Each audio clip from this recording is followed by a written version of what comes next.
Welcome to this explainer. Okay, so if you share your home with a cat, you already know they have a language entirely of their own, a whole series of these silent, quirky signals they use to talk to us every single day. Well, today we're decoding a very specific behavior known as the social guard secret. We're going to kind of peer cast the cozy walls of your living room and uncover the really ancient wild instincts that are driving your cat's mealtime habits. Trust me on this one, by the end of our time together, you are going to look at your cat's dinner routine in a completely different light.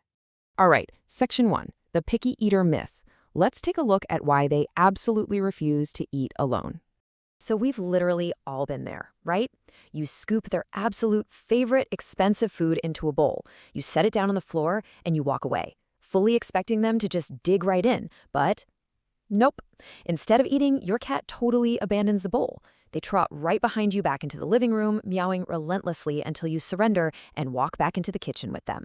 Or maybe they're the type that will only take a single bite if you are standing right there, literally inches away from their dish.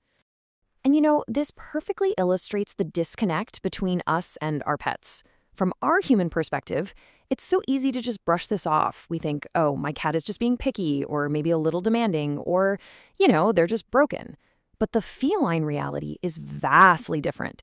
They are actually making a high-stakes survival request. It's a vital piece of communication that most of us completely miss simply because nobody ever told us to look for it. Moving on to Section 2, the danger of dining. For a wild feline, this is a mission, not a meal.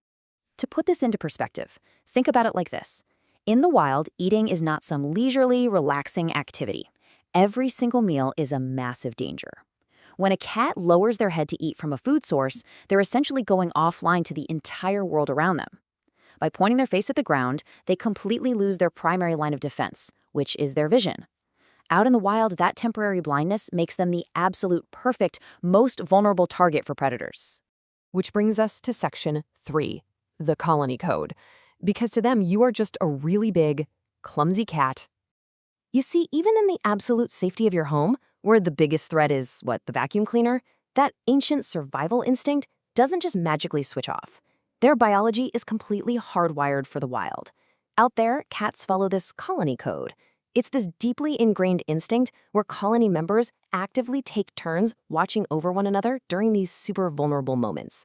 So when your cat meows at you and insists that you stay in the kitchen, they are literally assigning you guard duty as their lookout. The really crucial takeaway here is that this isn't just a cute little dinner date. It's a profound, massive display of trust. By bringing you to that bowl, they are essentially telling you, hey, I trust you enough to watch my back while I can't see what's coming. They are designating you as their vital protector, so they can safely drop their guard and get the nourishment they need. But you might be wondering, what actually happens in your cat's brain when you just abandon your post mid-meal to go sit on the couch? Well, if you walk away, most of these social eaters hit a sudden halt. They instantly stop chewing, their head pops up, and they follow you. And it's not because they're full. Far from it. What's happened is that they've lost their lookout. Their brain is screaming that the safe zone has completely vanished, so they perform an immediate survival check. Actually, it's the exact same biological drive that makes them walk across your chest at 3 in the morning just to make sure you're still breathing. So when you stay by their bowl, you aren't spoiling them at all. You're fulfilling a biological necessity. All right, Section 4, fulfilling your guard duty. Let's talk about parallel presence. So how do we practically honor this ritual and actually help our cat's nervous system feel safe? It's beautifully simple. Behaviorists call it parallel presence. Next time your cat asks you to join them, just follow these 3 steps. Step 1, sit nearby. Step 2, don't touch them.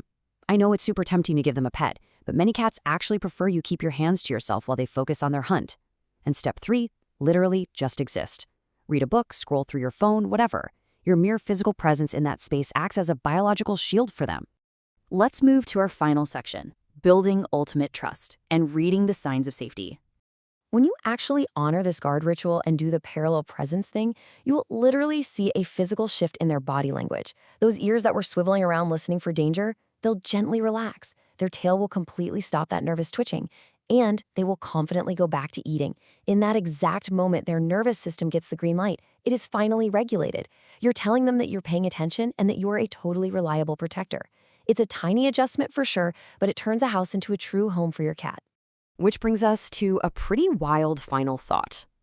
If something as completely, wonderfully ordinary as standing next to a food bowl is actually a life or death survival ritual encoded into their DNA, well, it leaves us wondering, right? What other silent signals are we missing every single day?